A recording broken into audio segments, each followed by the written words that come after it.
Hi guys, for today's video, palitan ng coolant tank guys ng Ford EcoSport. May tagas na guys.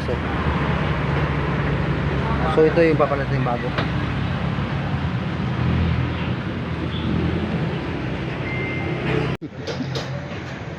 Lalagyan natin ng coolant guys. Ha? Mga nag-aaral.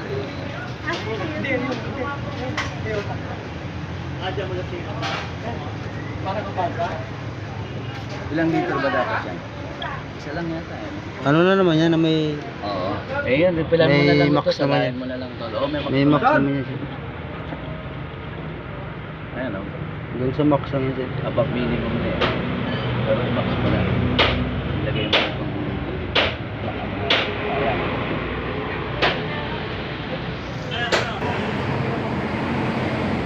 So yun guys, nakabit na natin yung coolant reserve nya, coolant tank. So ito yung problema niya guys, so kaya may tagas. Pasag na yung kanyang buwanganga ng kabitan ng hose. Ayun o nga. Ford EcoSport. So okay na siya ngayon guys.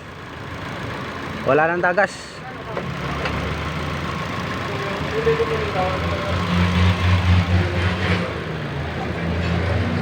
Bye bye na guys, thank you for watching.